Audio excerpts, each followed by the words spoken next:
Salam saudara, senang dapat kembali menyapa Anda lewat program Aku dan Dia. Harapan saya Anda dan keluarga ada dalam keadaan sehat dan penuh sukacita di dalam Tuhan. Program Aku dan Dia saat ini akan membahas mengenai keselamatan yang diberikan oleh Dia melalui kasih karunia. Selamat mendengarkan.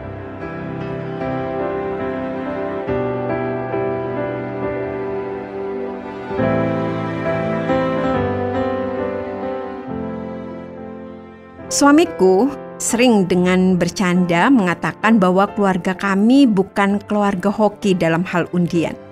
Dan memang kami hampir tidak pernah menang dan mendapatkan hadiah untuk undian apapun. Suami saya pernah mengirimkan undian dari sebuah produk alat kesehatan, tepatnya pasta gigi. Ia mengumpulkan beberapa kotak tempat pasta gigi dengan merek tertentu dan kemudian mengirimkan ke alamat yang tertera di dalam pengumuman undian itu. Ia tertarik untuk mengirimkan undian itu karena ia melihat di pengumumannya jumlah kesempatan untuk hadiahnya sangat banyak. Selain hadiah utama, ada ratusan hadiah-hadiah hiburan yang bisa didapatkan. Pikirnya tidak perlu mendapatkan hadiah utama yang ditawarkan berupa mobil mewah. Kalau bisa mendapatkan satu saja hadiah yang paling kecil yang berupa sebuah jam dinding, itu juga sudah sangat lumayan. Namun sampai akhir masa undian itu ia tidak pernah mendapatkan kabar apapun. Karena ia memang tidak memenangkan hadiah apapun. Aku juga pernah mengirimkan undian yang diadakan oleh sebuah majalah keluarga. Aku memang tidak terlalu banyak berharap dan memang aku tidak mendapatkan hadiah apapun. Kalau diingat-ingat, ada saat di mana aku dan suamiku memenangkan sesuatu dan mendapatkan hadiah, yaitu dari suatu acara perayaan tutup tahun di gereja kami. Karena ada banyak door prize yang disediakan, sementara yang hadir dalam acara itu juga tidak terlalu banyak. Maka aku dan suamiku sama-sama mendapatkan hadiah. Aku mendapatkan sebuah payung dan suamiku mendapatkan sebuah mug cantik. Dan begitu istimewanya hadiah itu, sampai kami sama-sama masih mengingatnya. Mendapatkan hadiah memang sesuatu yang sangat menyenangkan, bukan? Hampir tidak ada orang yang menolak ketika ia ditawari untuk mendapatkan sebuah hadiah. Tidak masalah apakah hadiah itu berupa barang mewah yang berharga mahal, atau hanya sekedar bingkisan sederhana. Sebenarnya ada sebuah hadiah yang sangat berharga yang disiapkan oleh Yesus, Tuhan dan Juru Selamatku.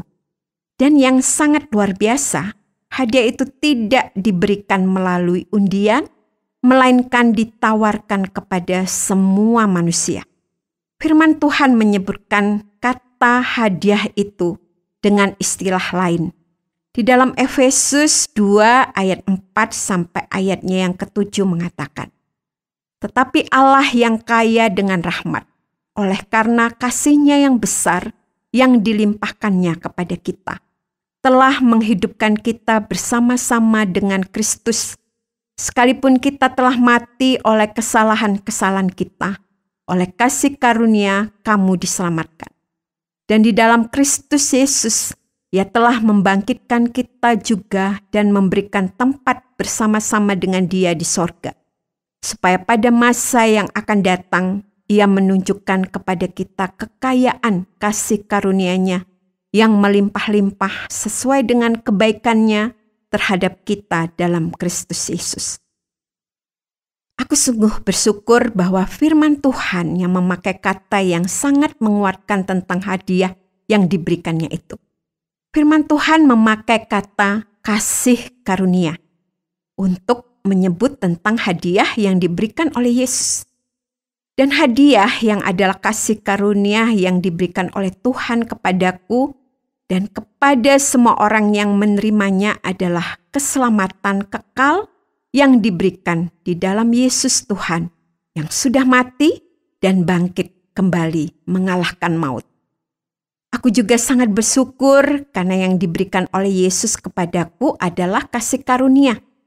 Bagiku, kasih karunia jauh lebih memberikan jaminan dibandingkan dengan hadiah.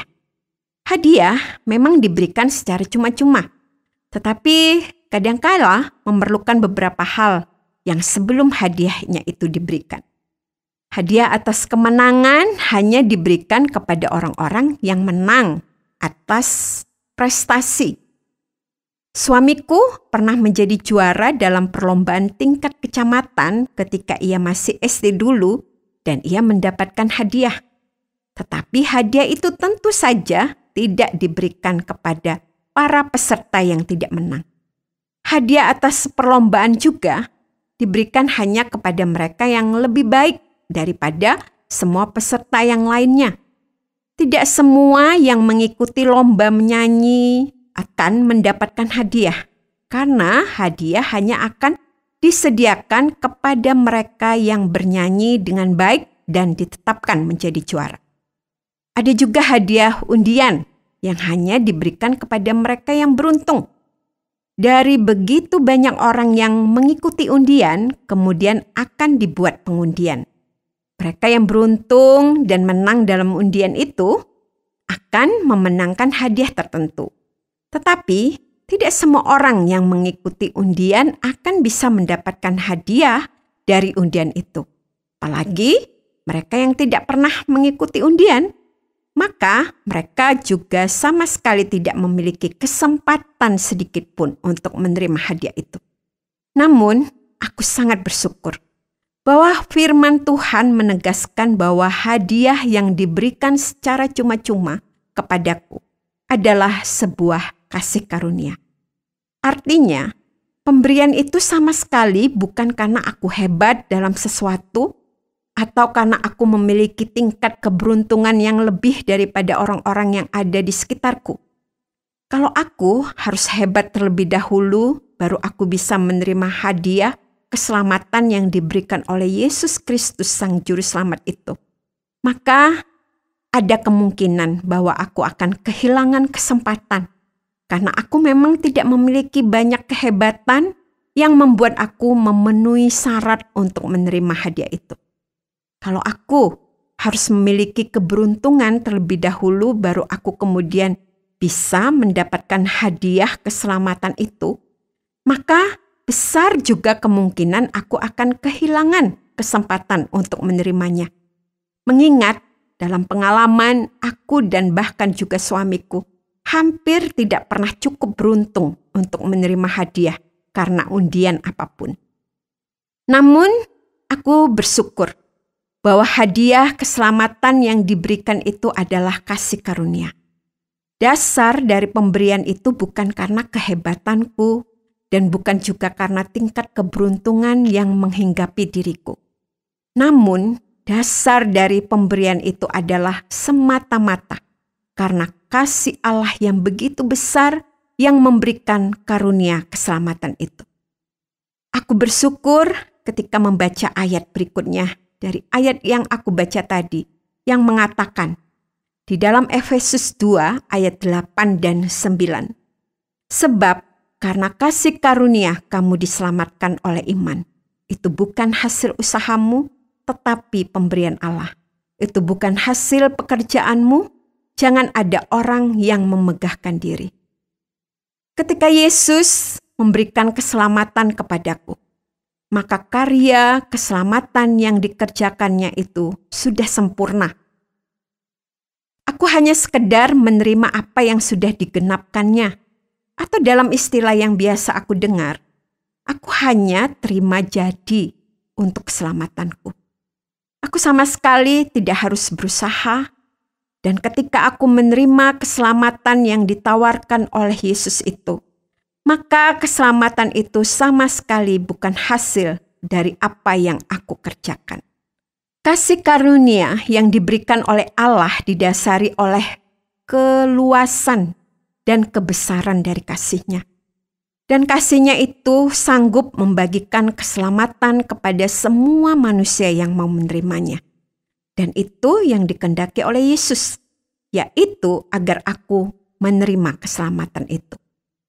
Dan ketika aku menerima keselamatan yang ditawarkannya itu, maka ia akan memastikan bahwa aku menerima keselamatan sebagaimana yang dijanjikannya. Aku tahu bahwa aku bisa mempercayai janjinya itu. Karena aku yakin sepenuhnya bahwa kasih karunia-Nya lebih dari cukup untuk menjadi jaminan bahwa janjinya ini akan dipenuhi. Roma 5 ayat 15. Sebab jika karena pelanggaran satu orang semua orang telah jatuh di dalam kuasa maut, jauh lebih besar lagi kasih karunia Allah dan karunia-Nya yang dilimpahkannya atas semua orang karena satu orang, yaitu Yesus Kristus. Aku hanya bisa kagum atas kasih karunia-Nya dan menerima janjinya. Karena kasih karunia itu dilimpahkannya kepada semua orang tanpa kecuali. Diberikan kepada semua manusia yang mau menerimanya.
Terima kasih Anda sudah mengikuti pembahasan kita mengenai keselamatan yang diberikan kepada kita melalui kasih karunia.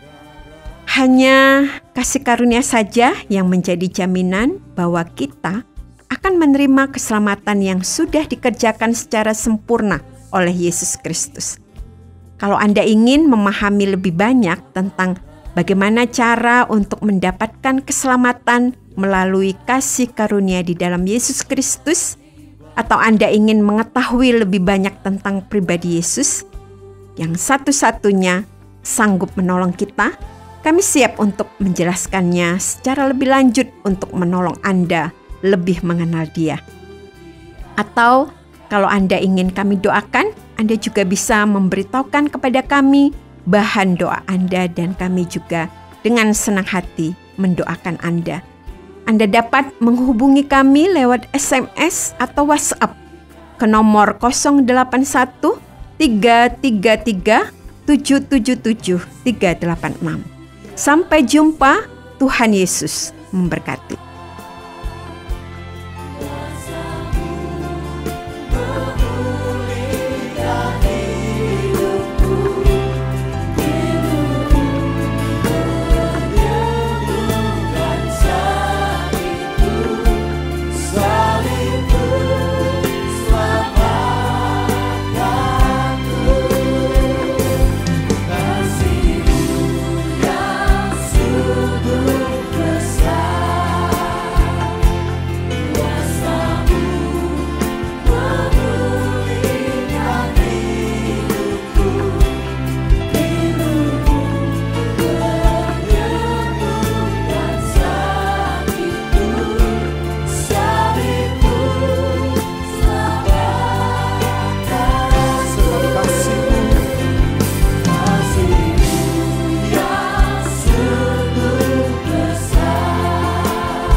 Terima kasih Anda sudah mengikuti program kami. Jika Anda diberkati, jangan lupa like, komen, dan share supaya Anda tidak ketinggalan setiap program terbaru kami. Jangan lupa juga untuk subscribe channelnya dan nyalakan loncengnya. Jika Anda ingin mendukung pelayanan kami, bisa melalui rekening kami berikut ini atau menghubungi kami di sini.